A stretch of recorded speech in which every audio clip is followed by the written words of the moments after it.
Alright guys, in this video I'm going to show you how I do a basic set of LS heads. You're not going to win any Horsepower Heroes competitions or anything with these, but these will do a whole lot better job than the stock port. Let's get straight into it. So here's the setup. We're outside. That's purely just because we'll be making a whole bunch of chips. To do it in the garage just makes a mess. So we're going to do it outside. Chips can just fall on the ground. So we've got a set of stripped heads. These are Craig's heads. They're a 241 head, so Cathedral Port, and these are completely stock. Just disassembled them, cleaned them, and they're ready to go. Using one of these Makita 18 volt cordless rotary tools. I just bought a set of 6-inch shank aluminium cutters. You see the cutter on these is super aggressive. So good for removing heaps of material in a short amount of time. This is the one I'm going to start with. It's like a rounded sort of bullnose end and straight otherwise. And we've got the tools here to change the cutters. And I got a set of earplugs because I like my ears. There's 3 areas that need attending to on these heads. The first area that we're going to attack is the rocker stud lump, which you can see on the bottom left of the port there. It kicks out, it's on the roof. It kills flow and it does not need to be there. The second one is this ski jump here. Far out, man, focus, there we go. So this ski jump here hurts flow, does not need to be there. The ski jump is connected to the valve guide here, so we're going to skinny up this valve guide at the same time that we work on the ski jump. And the third part is intake and exhaust bowl, which is going to get blended. Yeah. So the idea with the rocker stud lump is we want to smooth it out so that it basically continues the line of this wall around here. See how the cutter has to move like around the lump. We want to remove the lump so that it's basically in line with the wall and then connects up to the roof here in like a seamless fashion. You basically want to make it look like a river. I just started on there and I thought, oh, I better explain what I'm actually trying to do so that it looks like it was never there, and basically the port just continues through in a good looking way. Basically I'll do a bit more grinding and we'll cut back in. So here's the stock one, and then here's where I'm up to on this one. You can see near the top there I've just left like a tiny little bit. Down the bottom here I've got like a fair way to go. I just had a bit of a whoops, which is no good. It had to come apart here, and that's because it got basically got caught. It got wedged in between 2 spots in there, so hasn't damaged the port or anything, but yeah, can't use that style of cutter anymore, which does suck. But we're just going to move on to this one and keep going. Alrighty, so here is one roughed in. You can see it's looking a lot better. So it looks more like a river flowing rather than got a big lump in the way. So that'll help out flow there heaps. It's important to just stop and check as you go along. Just start at the start of the port and just go around, and you'll see the profile of the wall change and also the roof, and you just want to make it a smooth transition. It's okay if they're, you know, slightly different. Like I said, you're not building like a race head here. You're just trying to improve flow where you can. So don't be too pedantic with it, but take out the material you need to and just keep checking so you don't go too far.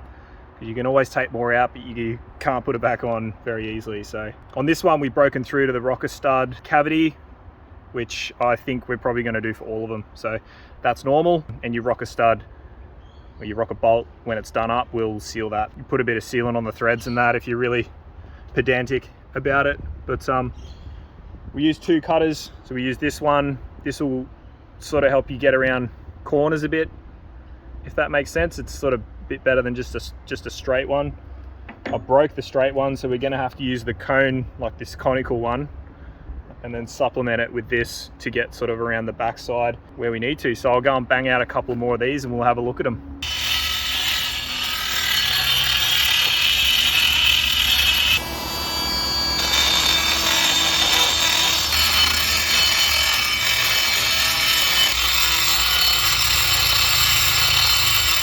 Kieran's currently touching up my heads to go on the slapper. So I'll give you a quick look at what he's doing.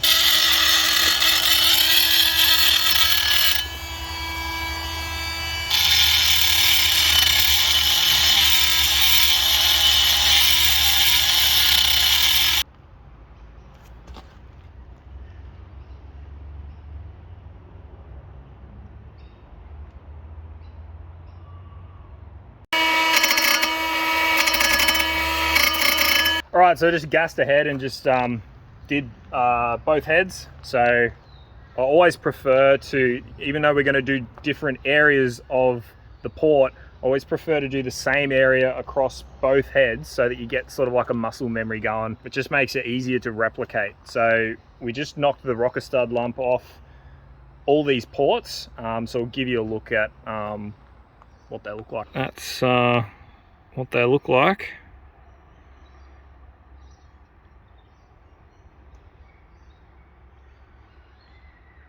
So you can see it's like a nice, been blended into the floor and also the wall. And you can also see at the end of my fingertip there, the hole which pokes through into the rocker stud cavity. There's another one. There's another one. So they all pretty much look the same. With the rocker stud lump especially, I would encourage you to start with that section because it's a major, friggin' huge section of aluminium to get rid of. So you can sort of get the feel for it. You can cut, you know, take big cuts, or you can go lightly and smooth, and you just really get a feel for it. Yeah, as long as you don't have 10 thumbs, you're going to be sweet. We're going to move on now. This bit at the end of my finger is called the ski jump. Well, that's what I call the ski jump anyway. And it's there to cause rotation of like a swirl sort of in the chamber. It helps with emissions and stuff, and cuts flow at 7,000 RPM. So we're going to try and just sort of make it not exactly like the other side, but a lot closer to the other side. Be careful with this section here. You can blow through if you go too far. So be gentle and don't sort of smooth it into the roof too hard. You really just want to sort of focus on the bulk material up here. A couple mil is fine. Probably take 2 or 3 mil off, and it's going to give you lots of flow advantages. I'll do a bit now, and I'll just sort of show you how I sort of start doing that, and then we'll just sort of keep going, take a little bit more off, and I'll just show you. You can actually also see from the other side the rocker stud that we've removed. I'm going to use the ball tip for this bit too, so you can use the straight bit. I've just got a feel for that ball bit, and I'm going to use it to sort of carve out, and then I'll use the flat bit to smooth it out when I'm done, basically. There's the rough in of that. So we've just gotten rid of most of the ski jump there.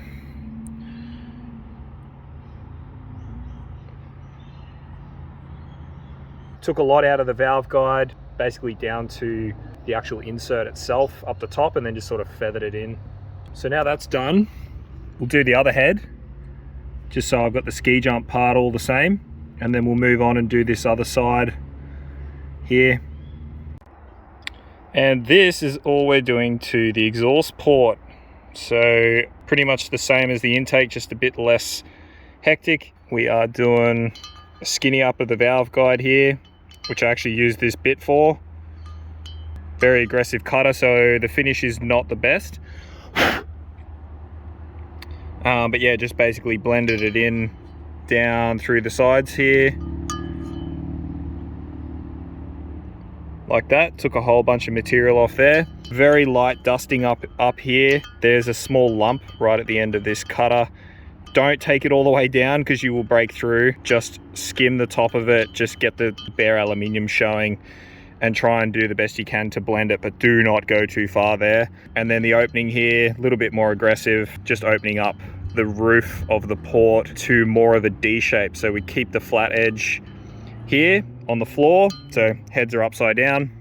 This is the floor, this is the roof. We want to open the roof up a bit because as the exhaust comes out, it gets pushed out and sort of pushed against the roof of the port, which is why that's where I'm spending all my time, because that's where all the resistance to flow is going to occur. Well, not all of it, but you know, best bang for buck. So that is done, and that took like probably 5 minutes, not even.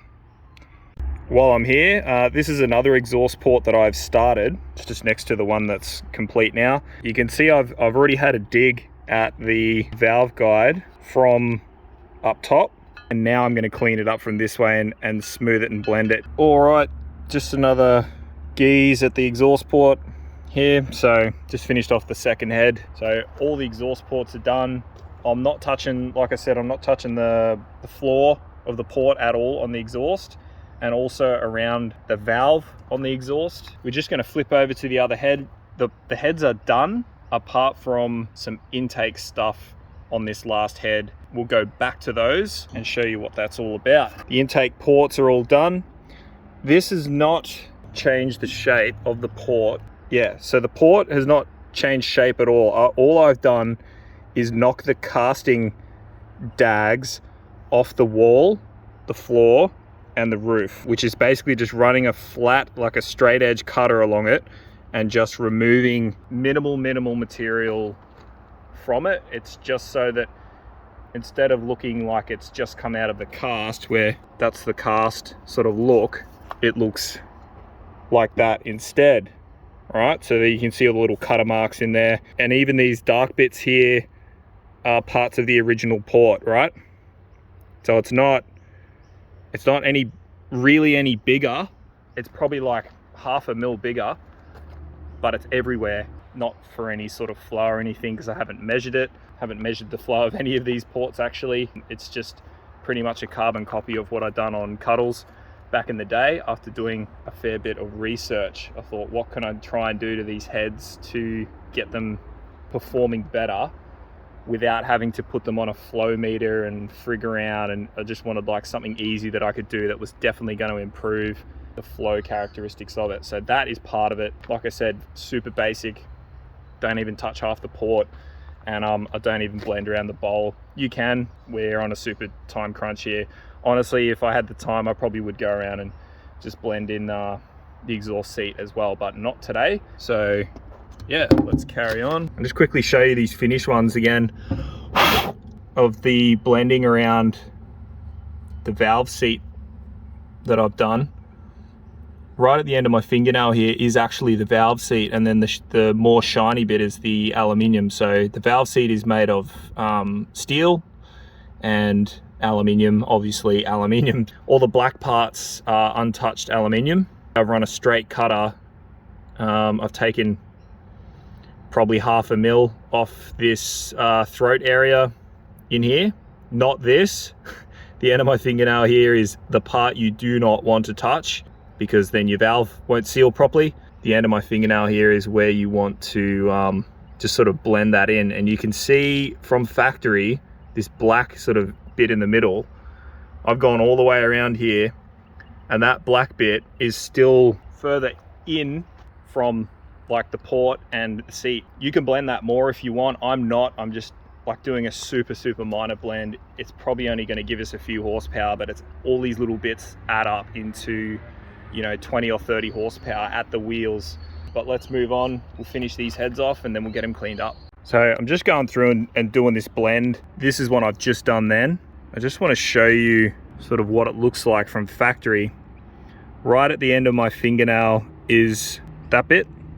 And here is the stock like machining mark. So they've attempted to sort of try and blend in the area here using, I'm assuming, like a plunge cutter, or it's just a leftover from when they actually cut the seat to put these seat inserts in. A bit of a like a ridge here. You'll see what I mean when you get in and do yours, that you can just sort of blend. At the end of my fingernail here, this bit here can sort of, looks like a friggin' semicircle, can sort of be blended as well. You can go as far as you like with this stuff. Like I said, I'm doing this quite reserved just because mainly like the time thing, but also because, you know, I'm still learning myself, so I don't want to try and push things too far and get into a situation where we've just jumped the heads for no reason. Actually, while I'm here, I'll show you the reason why you don't want to go too far on the walls, right? So this is an intake port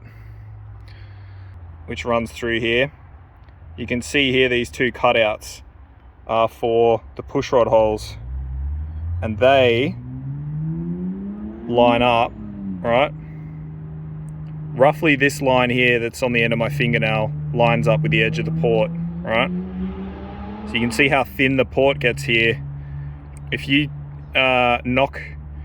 just knock the casting dags off like I've been doing, you're not going to run into any trouble at all. But if you really want to hog them out halfway up here, you might find yourself a bit of a hole. Now, you probably could clean that up, but I just don't even want to deal with that shit. Let's do the rest of these and I'll show you the what it looks like when we're done. For this one, I'm using this cutter.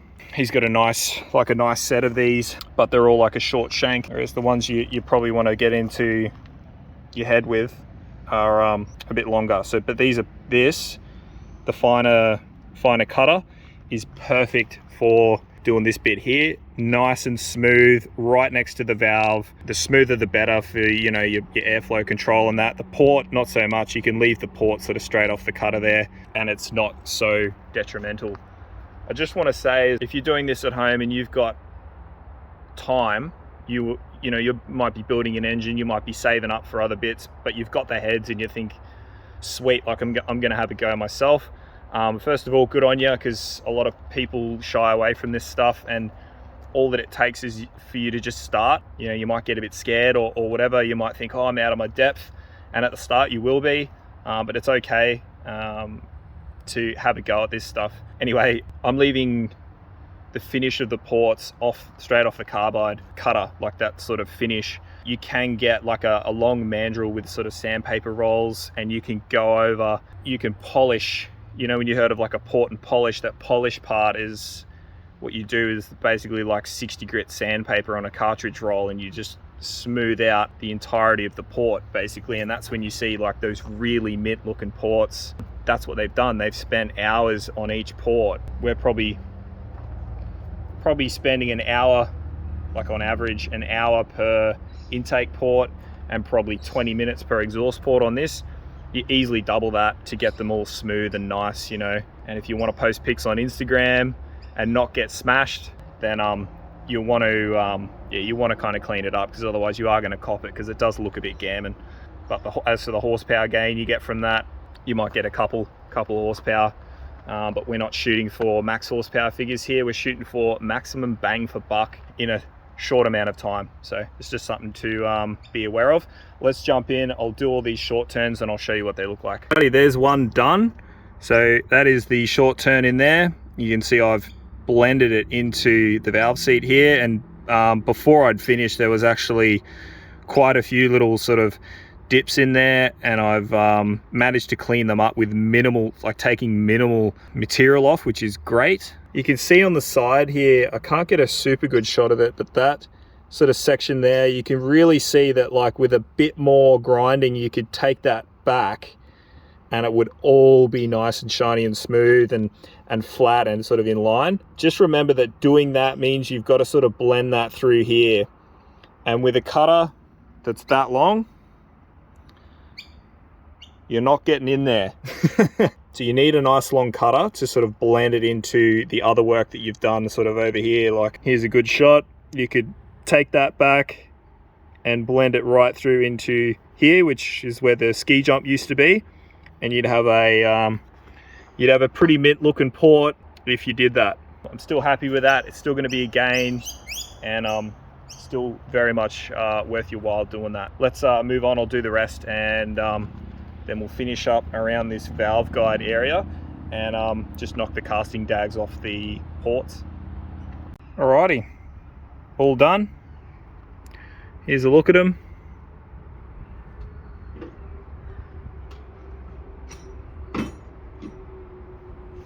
You got to admit, like, it does like look really good when you got the steel butting up to the aluminium just perfectly, like with no little bits and pieces.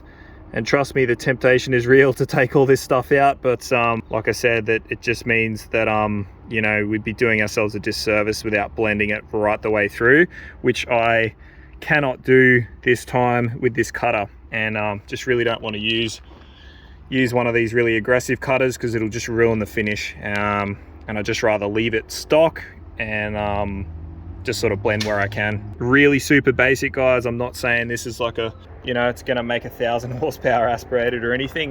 We're just trying to make little improvements, a lot of little improvements that add up into like a decent improvement. We might use this one, and we're going to get in here basically like that and go around here. And it's good because this is like a nice cone shape, so you can sort of, if you go in real deep, it'll want to catch on the wall, like on that wall.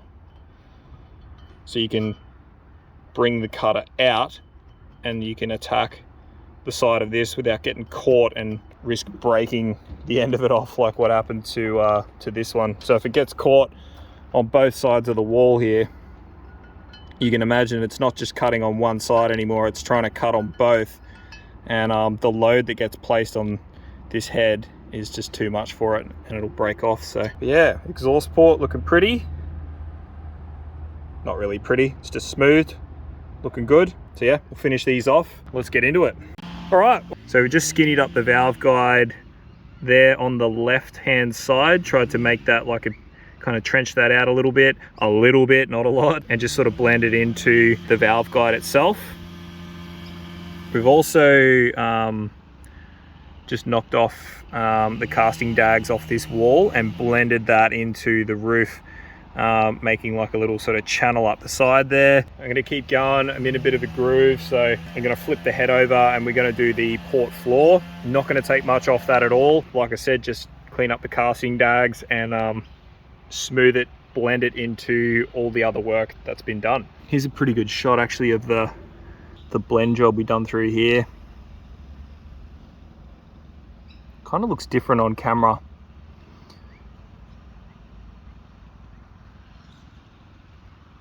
But no, I'm quite happy with it, how it's turned out.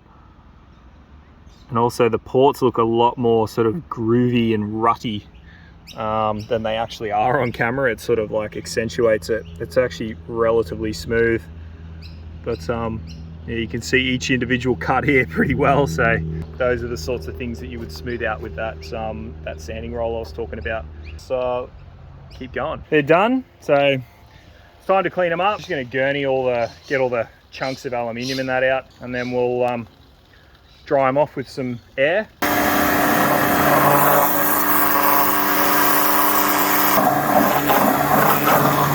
All right, we got them cleaned and blown out with some air. So now we're going to take them into the engine room and give you a proper look at them, and then it's just reassembly and they'll be good to go. Damien just pulled off one of the valve stem seals, which we are going to replace. Just discussing which style we're going to use, the ones here without the base and then the ones wherever they are with the base. Affects your valve spring geometry and all that, so we're just talking about that for this particular engine that it's going on. For you guys, I'll leave that all up to you. Here is a look at the intake port. You'll notice I haven't touched this injector port hole, and that's because the air really, it's just dead space. Like this is sort of where, if you can imagine my finger is the injector on a stock setup, that's where the injector goes. So it sprays straight into the back of the valve, but air does not, it makes no improvements opening it up. So I have left it. We don't need more dead space. We want to try and make the best of the space that we've got. So you can see I tried to keep the ridge going up the center there and just made cuts. You can pretty much see where I made each cut as I'm going along. And then you can see up the top there where it's blended into the seat, and just what a difference that cutter makes. So that around the seat, a lot smoother, a lot nicer. And that's what you get with those cutters that have like the sort of heaps of fine teeth. So that's the intake. Here's the exhaust. You can see the floor completely untouched, and the roof there has been skinny down the valve guide boss. Just blended that all through the roof. Try and give them a bit of a D shape port on that side and just leave the floor. Here's another look.